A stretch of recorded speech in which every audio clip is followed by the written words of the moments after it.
your boy, Wavywebsurf here. What's up, guys? So in today's video, I'm gonna be doing something a little bit different. See, this video is kind of a profile piece in a sense. It's not necessarily a YouTuber review. However, the person I am talking about has a lot of their videos uploaded to YouTube.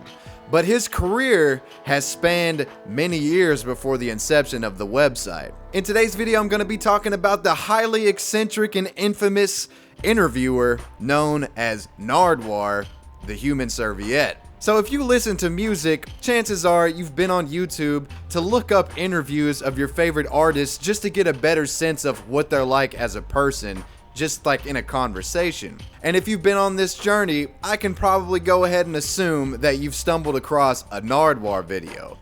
Tyler, could you please tell us Canada? Is your mom half Canadian? Yeah, her. What the fuck? How do you know this shit? It's the rump shaker. Yeah. This is one of the most impressive interviews I've ever experienced in my life. Did you put this out? Oh my, Kev. This is what the fuck I've been trying to find. A double shout out to my nephew from Vancouver. You know what I'm saying? The Canuck, Mr. Nard, Stay Hard, Ward. Nardwuar is this ridiculous character that basically dresses up in these super flashy clothes and wears this little Scotsman hat, and he has this squeaky voice, and he comes up and he gives you gifts during his interviews. That's Nardwuar. You've seen him before. He's a lovable guy, and he's just such a legend that I just want to talk about him because I love him so much. In a basic sense, Nardwuar is a music interviewer. He interviews artists within the music game. But he has a special spin on it to where he plays himself up as this like really ridiculous character, and he also brings you gifts. And on top of that, he has some crazy like CIA levels of research and knows things about the artists that the artists don't even know about themselves. And this creates for some really entertaining interactions and interviews. Especially when Nardwuar interviews hip-hop artists. A lot of the time a hip-hop artist's image is kind of shaped into this like rock hard, nobody messes with me attitude, and they're like supposed to be unapproachable and very just off-putting. But Nardwuar's just goofy character and the fact that he brings them gifts and knows all these crazy things, it tears down that wall, and you get to see a side of these rappers that you would have never seen otherwise. This is one of the reasons why I'm such a huge fan of Nardwuar, because he's able to break down these rock hard hip hop artists into almost like this childlike state of amazement. You already know what I want. Trap. I just keep going all day, man. Real talk. Previously, I said Nardwuar's been around long before YouTube, and it actually has, like long before YouTube. I'm talking about Kurt Cobain 1990s. It's pretty crazy because when you go onto Nardwuar's channel and start looking around, you see some pretty old interviews. Like, he interviewed fucking Kurt Cobain. So, Kurt, I went outside. How was the Toronto show? How did that go? Because I was in Toronto at that time when you played at Maple Leaf Gardens. Don't say that I'm making any kind of ethnic stereotypes. I'm not making any stereotypes because they're not PC. Like, what? How old is this guy? Is he an immortal creature? I'm starting to think Nardwuar is some like interdimensional being or like a vampire that never ages, because he has a lot of really old interviews, even stuff from the early 2000s. Like, he has this Slipknot interview where like they're in character and it's just super cringy, but he has a lot of old interviews like this. Yes. Now, he also did Vanilla Ice, which I found very interesting. I haven't seen many people talk about Nardwuar here on YouTube, and I feel like he deserves some praise. I mean, he is arguably the most talented interviewer in the entire fucking world. He was able to single-handedly get Eric Andre to do an interview and not troll the whole time. Like, in the Eric Andre Nardwuar interview, it's like the immovable force versus the unstoppable object. Because if you've ever seen anybody try to interview Eric Andre, he completely commandeers the interview and just kind of like clowns the interviewer. But he wasn't able to do this to Nardwuar. Nardwuar held his ground and kept asking him questions, kept shoving the mic in his fucking face. Picture this. I'd be so upset if there was a nude image of you in this comic book. I would be disappointed in you. What can you say about Gigi and Eric Andre? I feel like I'm talking, but you're not listening, and I feel like very vulnerable right now. Thank you.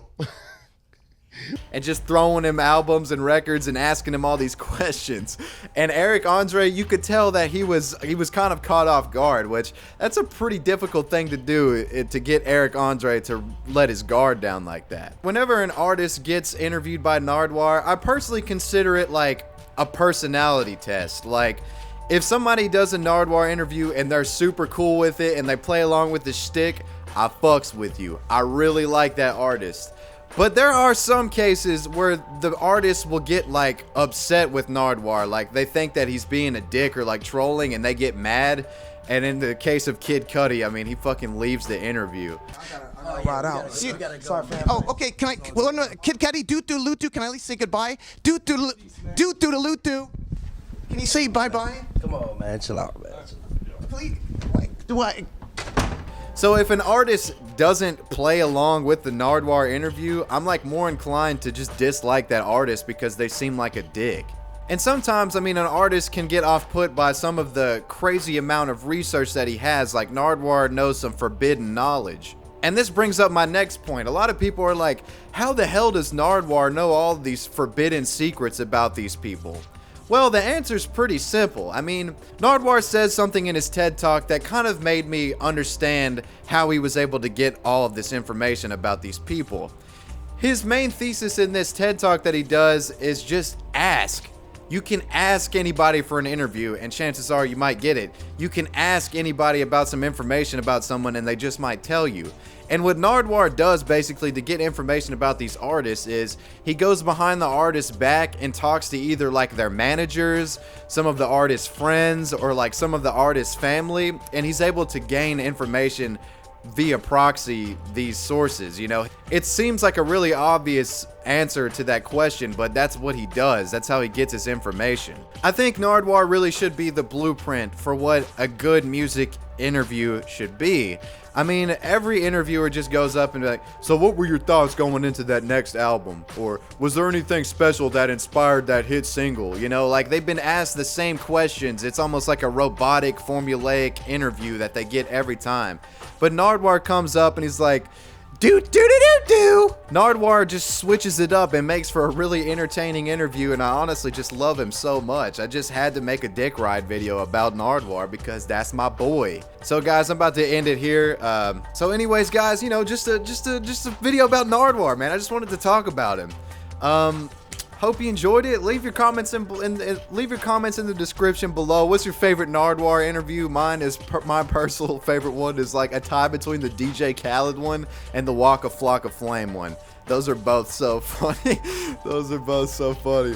Anyways, guys, see you in the next video. Peace. Make sure you follow me on Twitter at @Wavywebsurf. And if you want to get comment of the day in the next video, make sure you leave a comment below. Hey, and join the Discord. We're having some great conversations in there. Link in the description.